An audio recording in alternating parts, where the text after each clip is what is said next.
Hello students, how are you all? This is Shruti Goyal from SRM classes.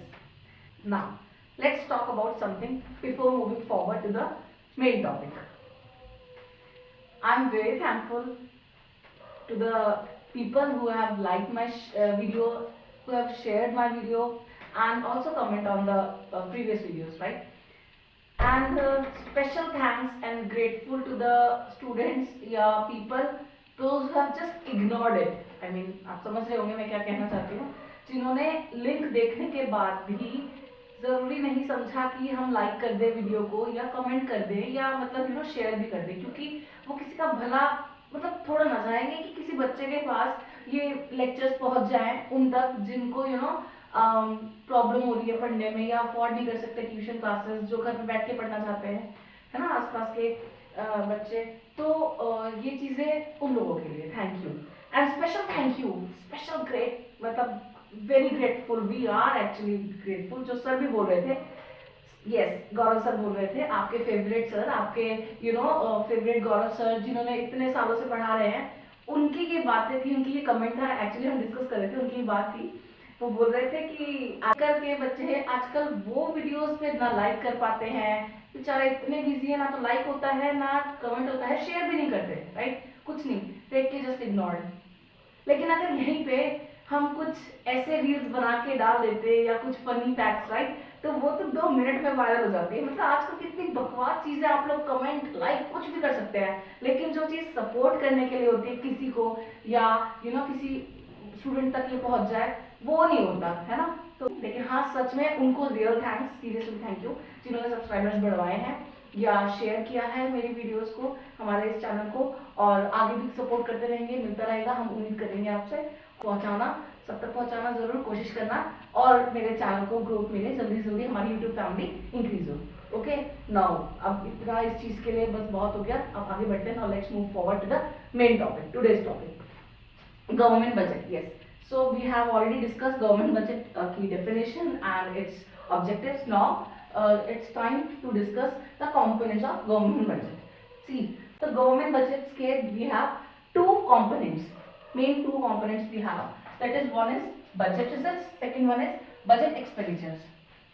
As we have already discussed in our previous videos that the budget is all about what, incomes and expenditures. Income means receipts, है ना, expenditures means expenses, खर्चे। तो सारा जो budget होता है वो किस बेसिस पे, किसके बारे में बात करता है कि it is all about managing the incomes and expenditures. Now let's see what is budget receipts. Budget receipts क्या है? बजट रिसिप्ट्स का मतलब है कि जितने भी एस्टिमेटेड रिसिप्ट्स होते हैं गवर्नमेंट के, सरकार के, in a fiscal year, during a fiscal year, उसको हम बोलते हैं बजट रिसिप्ट्स। दो टाइप के होते हैं, further revenue receipts and capital receipts. See, first talk about capital receipts. Capital receipts का मतलब होता है गवर्नमेंट को जब कुछ रिसीव होता है, अर्निंग की बात करें ना, इनकम की, इनकम कैसे जनरेट होती है, दो सोर्सेज से, एक तो रेवेन्यू और कैपिटल। तो कैपिटल रिसीप्ट्स में हमने बात कर रहे हैं कि अगर कैपिटल का मतलब होता है एसेट्स और लायबिलिटीज से, है ना, यही होता है। तो अगर इन जनरल क्या होता है, अगर सरकार कुछ पैसे ले रही है, किसी से उधार ले रही है ना, मतलब मैं सरकार हूँ, मान लिया मैं सरकार हूँ, मैं गवर्नमेंट हूँ, मैंने किसी से लोन ले लिया, ठीक है, हमारी गवर्नमेंट ने किसी बाहर कंट्री से लोन ले लिया, उधार ले लिया, तो वो क्या होगा, मेरी मेरी मेरी उसमें क्या होगा, लायबिलिटी होगी ना, कि मुझे वो चुकाना है। मैंने लोन लिया, उधार लिया, किस लिए, कि आगे मुझे चुकाना ही है, तो वो मेरी क्या होगी, लायबिलिटी। तो अगर मेरे पास रिसीव हुआ, कैश आया, कैश भी इंक्रीज हुआ, लेकिन वो किस फॉर्म में, लायबिलिटी की फॉर्म में, लायबिलिटी मेरी क्या होगी, बढ़ गई, है ना। और दूसरा केस क्या हो सकता है, या फिर मैंने कोई अपना एसेट बेच दिया, है ना, जैसे कि गवर्नमेंट की कोई प्रॉपर्टी है, कोई एंटरप्राइज है, कोई इन्वेस्टमेंट उन्होंने बेच दी, कोई शेयर्स बेच दिए सरकार ने अपने, तो एसेट गया, कम हो गया, लेकिन क्या बढ़ा, कैश बढ़ गया, है ना।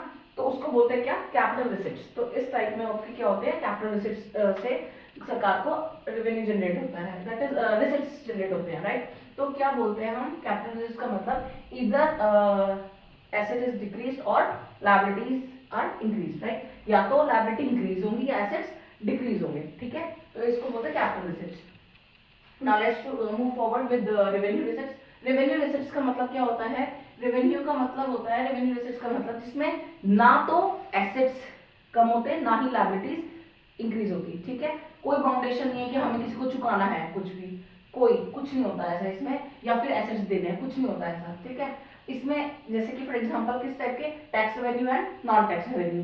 टैक्स रेवेन्यू क्या होता है, टैक्स आप सबको पता है, tax is a compulsory payment. ठीक है, जो पब्लिक गवर्नमेंट को देती है, तो पब्लिक का हुआ एक्सपेंडिचर उसको छोड़ दो, गवर्नमेंट का क्या हुआ, इनकम, वो गवर्नमेंट की इनकम है। लेकिन टैक्स लिया गवर्नमेंट ने पब्लिक से या किससे, तो वो क्या हुआ आपका compulsory payment by the public. लेकिन क्या उसके बदले में कोई लायबिलिटी रेज हुई हमारे सरकार की, नहीं, लायबिलिटी भी रेज नहीं हुई। क्या कोई एसेट्स डिक्रीज किए, कोई एसेट सेल करना पड़ा, नहीं, ना तो सरकार की कोई लायबिलिटी रेज हुई, ना आपके कोई सरकार की एसेट्स डाउन हुए, राइट। तो उसको बोलते हैं टैक्स रेवेन्यू। अब ये दो टाइप के होते हैं टैक्स भी, direct tax and second one is indirect. Direct tax as you all know income tax, wealth tax यानी प्रॉपर्टी टैक्स है ना, और दूसरा हो गया इनडायरेक्ट टैक्स जीएसटी, आपको पता है, गुड्स एंड सर्विसेज टैक्स, हर चीज पे जीएसटी आपको पता ही है ना। अब बाकी हम डिटेल में आगे पढ़ेंगे नेक्स्ट वीडियो में। Non tax revenue, non tax revenue क्या होते हैं, मतलब जो टैक्स की फॉर्म में नहीं आता, कंपल्सरी पेमेंट में नहीं आता, क्या होता है, फीस होती है। फीस क्या हो गई, जैसे हम रजिस्ट्रेशन कराते हैं, डेथ सर्टिफिकेट हो गया, बर्थ सर्टिफिकेट हो गया, ठीक है, आधार कार्ड बनवा रहे हैं, पैन कार्ड बनवा रहे हैं, हम आम जनता की बात कर रही हूँ, हम लोग ये चीजें बनवाते हैं ना, तो उसके बदले में हमें कुछ फीस पे करनी पड़ती है, कुछ पब्लिक गवर्नमेंट को जाती है, तो उसको क्या बोलते हैं, फीस। ठीक है, और फाइन्स एंड पेनल्टीज, हमने रूल्स ब्रेक किए हैं, उसके बदले में हमें फाइन भरना पड़ेगा या पेनल्टी देनी पड़ती है, तो उसको बोलते हैं। नेक्स्ट हो गया आपका एस्टेट्स। एस्टेट्स क्या हो गया, मतलब एस्टेट्स हो गया कि अगर कोई प्रॉपर्टी है, ठीक है, किसी की एक प्रॉपर्टी है और उनका कोई लीगल रिप्रेजेंटेटिव या लीगल क्लियर नहीं है, उनकी डेथ हो गई, प्रॉपर्टी छूट गई, मतलब प्रॉपर्टी बेकार पड़ गया, कोई उसकी देख रेख करने के लिए कोई नहीं है, तो उस प्रॉपर्टी से जो भी इनकम आ रही है सरकार को, उसको बोलते हैं एस्टेट्स, राइट।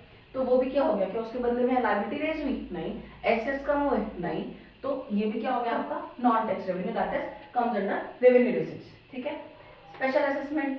स्पेशल असेसमेंट का क्या मतलब होता है, देखो, सरकार ने किसी जगह का, किसी पर्टिकुलर जगह पे कोई डेवलपमेंट करवाया है, ठीक है, या कहीं पे भी कुछ काम करवाया है, और उसकी वजह से उसके आसपास के एरिया की जो वैल्यू है वो इंक्रीज हो गई, यहाँ पे वहाँ पे जो प्राइवेट प्रॉपर्टीज थी उनकी वैल्यू इंक्रीज हो गई, या जो लोग काम कर रहे थे, बिजनेस कर रहे थे, उनकी जनरेट हो गई वैल्यू, तो इंक्रीज हो गई, तो उसमें से जो उनसे वो उसके बदले में चार्ज करते हैं, उसको क्या बोलते हैं, स्पेशल असेसमेंट। फॉर एग्जाम्पल कोई पार्क है, वहाँ पे डेवलपमेंट हुआ, सरकार ने करवाया, उसके सामने जस्ट एक रेस्टोरेंट था किसी का प्राइवेट प्रॉपर्टी थी, और वहाँ पे काम तो चल रहा था रेगुलर बेसिस पे, बट फिर क्या हुआ, वहाँ पे धीरे धीरे पार्क क्योंकि डेवलप हुआ, तो उसमें क्या हुआ, लोग आने लगे, देख, फिर उसको वहाँ से सामने रेस्टोरेंट दिखा, तो वहाँ पे भी लोग जाने लगे, रेस्टोरेंट की इनकम इंक्रीज होने लगी, तो उसके बदले में जब गवर्नमेंट कुछ उनसे लेती है, चार्ज करती है, इनकम रिसीव करिए, तो उसको बोलते हैं क्या, स्पेशल असेसमेंट।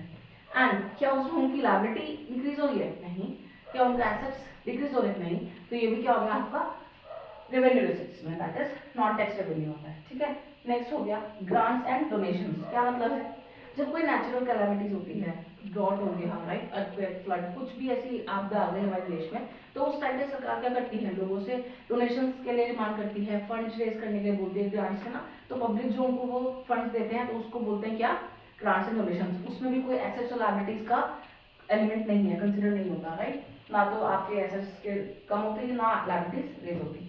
ठीक है, next profits and dividends. Yes, public properties, public enterprises होते हैं, ठीक है, वहां पे सरकार जो अर्निंग करती है उस काम के थ्रू, तो उसको क्या बोलते हैं, प्रॉफिट्स एंड डिविडेंड्स। जो उसको प्रॉफिट होते हैं जहाँ से, उनसे जैसे रेलवे से, है ना, तो वो क्या हो गया, वो आपके एसेट्स नहीं कम हो रहे, ना एसेट सेल किए, ना शेयर सेल किया, कुछ भी, ना लायबिलिटी रेज हो रही है, राइट। उसमें जनरल इनकम आती है उनको, जैसे ट्रेन रेलवे टिकट हम करते हैं वो, तो उससे जो इनकम आती है, फीस, है ना, चार्जेस हो गए, तो वो भी इनकम होंगे, उसको बोलते हैं non tax revenue, compulsory payment भी नहीं है ना, तो ये क्या है, इसमें आता है रेवेन्यू रिसर्च में। बेसिकली रेवेन्यू रिसर्च में क्या होता है, एसेट्स और लायबिलिटीज का कोई रोल नहीं है, एसेट्स ना कम होते, ना लायबिलिटीज रेज होती, simple and recurring in nature, मतलब रिकरिंग मतलब जो बार बार होने वाले चीजें हैं, मतलब बार बार सरकार को नॉर्मल बेसिस पे इनकम अर्न होती है, इनकम होती है, रेगुलर होती रहती है, रेगुलर इन नेचर या रिकरिंग इन नेचर, जिसमें ना तो आपका एसेट्स का कोई मतलब है, ना लायबिलिटीज का।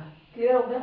नेक्स्ट कैपिटल एसेट्स में कंसीडर होता है, कैपिटल से पता लग रहा है, एसेट्स और लायबिलिटीज की बात करते हैं, जहाँ पे कैश आने पे, एसेट्स होने पे क्या होता है, एसेट्स कम होते हैं, यानी कि सेल करने पे हमने कुछ बेचा है, कुछ अपने एसेट बेच दिए, तो उसके बदले कैश आया, तो एसेट्स इंक्रीज हुआ, या लायबिलिटी रेज हुई क्योंकि हमें कैश आया, किसी से उधार लिया तो वापस देना है ना, लायबिलिटी रेज हुई।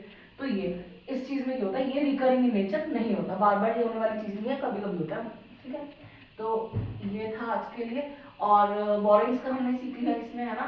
बोरिंग्स, हमने कुछ उधार लिया, यानी कि सरकार ने उधार लिया तो उनकी लायबिलिटी रेज हो गई, तो कैपिटल एसेट्स हो गया, है ना। और recovery of loan, recovery of loan का क्या मतलब समझते हैं, देखो एक होता है लोन लेना, तो वो हमने लिया, हमें वापस करना है ना, तो हमारी लायबिलिटी है, बोरिंग्स हो गया। एक होता है हमने किसी को लोन दिया था, सपोज मैं गवर्नमेंट हूँ और आप को मैंने लोन दिया है, उधार दिया है, तो मेरी बुक्स में वो क्या होगा, मेरा एसेट, क्योंकि मैंने लोन आपको दिया है, एडवांस लोन पड़ा है ना अकाउंट्स में, तो वो मुझे क्या होने वाला है, मुझे वापस मिलने वाला है ना। मतलब मैंने किसी को लोन दिया तो कुछ टाइम बाद, अभी नहीं तो बाद में मुझे क्या वो पैसे वापस आ जाएंगे, तो मेरा एसेट हुआ, ठीक है। अब जब मेरे को वो लोन रिकवर हो गया, मतलब मैंने लोन एडवांस किया हुआ था, किसी को दे रखा था, तो वो मेरा एसेट था, है ना। अब जब ये एसेट मेरे को मतलब लोन मतलब मिल गया, रिकवर हो गया, ठीक है, मुझे पैसे आ गए, मेरे पैसे आ गए, ठीक है। तो मेरे बुक्स में जो एसेट बना हुआ था एडवांस लोन के नाम से कि वो आने वाले हैं, वो तो ऑलरेडी जब आ चुका है तो मैं वहां से हटा दूंगी, कैंसिल कर दूंगी, खत्म कर दूंगी, तो मेरे एसेट क्या हो जाएंगे, एसेट ऑटोमेटिकली कम हो जाएंगे, है ना। तो कम हुए तो ये भी क्या है, कैपिटल एसेट्स। तो इसको बोलते हैं रिकवरी ऑफ लोन। जब आपने किसी को लोन दिया, आपका एसेट है और अब वो वापस मिल रहा है, रिकवरी हो रही है आपके लोन की, और उससे आपका एसेट डाउन हो गया, तो वो भी क्या आपका कैपिटल एसेट्स। क्लियर हो गया। आई होप आपको आज का टॉपिक समझ में आया होगा। बाकी हम आपका बजट एक्सपेंडिचर कल फर्दर नेक्स्ट वीडियो में डिस्कस करेंगे। सो आज के लिए इतना ही, and thank you all from the SIM classes. Good night, take care, bye bye, and please like our videos and जितना ज़्यादा शेयर कर सकते हो ताकि उन बच्चों तक पहुंच सके जो घर पे बैठ के पढ़ रहे हैं, सेल्फ स्टडी कर रहे हैं, ठीक है। एंड लाइक भी कीजिए, कमेंट भी कीजिए। यस, जो भी प्रॉब्लम है, कोई और टॉपिक पे वीडियो चाहिए, किसी पर्टिकुलर टॉपिक पे, अकाउंट्स में, बिजनेस स्टडीज में, इकोनॉमिक्स में कोई भी टॉपिक है, कोई पॉइंट है कुछ, या इंपॉर्टेंट क्वेश्चन कुछ भी पूछना, आप हमें कमेंट कर सकते हैं और कॉन्टैक्ट भी कर सकते हैं। कॉन्टैक्ट ऊपर आपको मेंशन किया हुआ है। Thank you.